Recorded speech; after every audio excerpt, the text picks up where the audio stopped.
Hai minasan, genki desu ka? Kali ini ada materi mempelajari bahasa asing, terutama meningkatkan kemampuan berbahasa Jepang. Selain harus mempelajari huruf kanji, kita juga harus tahu cara pengucapan huruf itu dengan benar. Namun, bila kita sudah suka dengan bahasa itu sendiri, mempelajari bahasa bisa lebih menyenangkan ya. Untuk pemula yang baru belajar bahasa Jepang untuk pertama kali, bahasa Jepang terlihat sangat menakutkan. Selain cara penulisan yang berbeda, ada sejumlah istilah baru seperti hiragana dan katakana.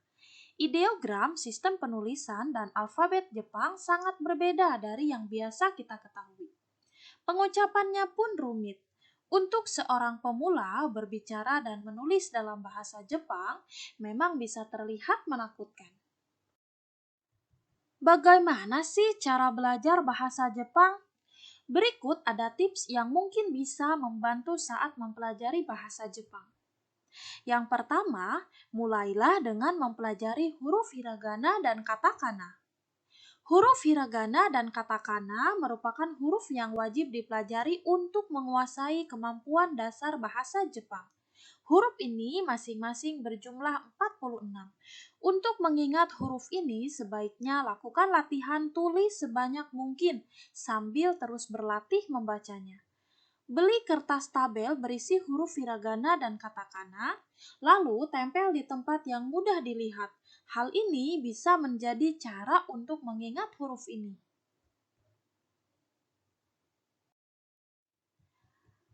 Tips yang kedua adalah carilah buku yang sesuai dengan cara belajar kita dalam memahami bahasa Jepang. Pemilihan buku pelajaran pun merupakan hal yang paling penting dalam mempelajari bahasa Jepang. Saat ini ada banyak buku pelajaran bahasa Jepang dengan bentuk yang berbeda-beda. Sebaiknya baca dan lihat bentuk buku pelajaran tersebut, lalu pilih buku yang mudah dimengerti. Tips yang ketiga adalah tambahkan bahasa Jepang ke dalam rutinitas sehari-hari. Cara penambahan bahasa ini bisa bermacam-macam ya. Cara yang paling sederhana adalah dengan menempel tabel huruf Jepang atau kata-kata dengan tulisan Jepang di sekitar kamar. Selain itu, bila kita telah menyukai anime, komik, atau drama Jepang sebagai hobi, kita bisa menggunakan hal ini sebagai salah satu cara pembelajaran harian. Kita bisa mendengar kosakata ataupun bentuk kalimat yang sering digunakan dalam kehidupan sehari-hari pada anime, komik, ataupun drama. Dengan melihat atau membaca bahasa Jepang setiap hari, kemampuan mendengar dan membaca pun akan meningkat. Tips yang keempat adalah prioritaskan tata bahasa atau grammar. Salah satu hal penting yang perlu dipahami saat mempelajari suatu bahasa adalah kosakata tidak berguna jika kita tak tahu cara menggunakannya. Alasannya, jika kita memiliki grammar yang kuat, kita akan lebih mudah berkomunikasi dalam sebuah percakapan langsung. Dengan mengetahui grammar, meski yang sederhana, dapat memungkinkan kita untuk menyajikan informasi dengan lebih luas. Tips yang kelima adalah mendengarkan sepanjang waktu. Mendengar adalah kemampuan terpenting sejauh ini dalam pembelajaran bahasa.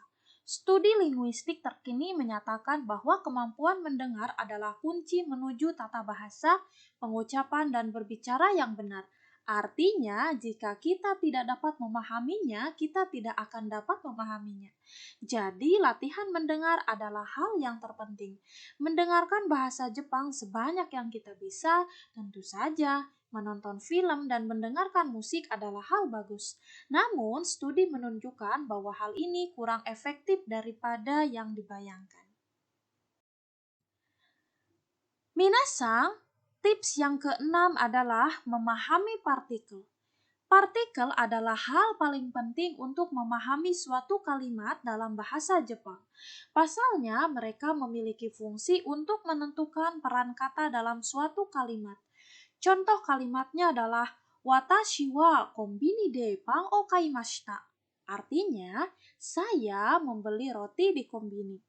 Kata kerja di kalimat tersebut adalah kaimashita, ya. Ada kata kaimashita artinya membeli dan kaimashita ini adalah bentuk lampau dan ia tidak memiliki partikel karena ia tidak membutuhkannya, ya. Namun coba kita lihat untuk kata lain.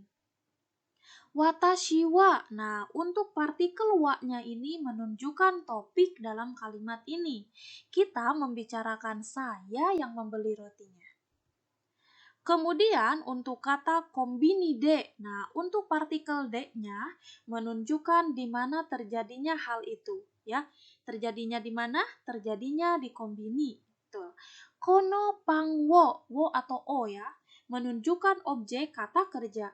Di kalimat ini kata kerjanya adalah kaimashita. Kemudian jadi wo atau o di sini mengindikasikan apa yang dibeli, ya. Yang dibelinya adalah roti. Selanjutnya, tips ketujuh adalah latihan berbicara dan mendengar sebanyak mungkin. Kemampuan bahasa akan lebih terasah bila kita menggunakannya untuk berbicara sehari-hari. Kita bisa mengambil les bahasa untuk percakapan, mencoba melakukan pekerjaan sambilan di restoran Jepang, atau mencari teman orang Jepang untuk latihan berbicara. Cara lainnya, kita juga bisa latihan berbicara dengan menirukan dialog drama. Minasang, untuk materi hari ini saya akhiri ya. Jika ada pertanyaan dan masukan, silakan kalian tulis di komentar. Sekian dan terima kasih. Arigatou gozaimashita. Sayonara.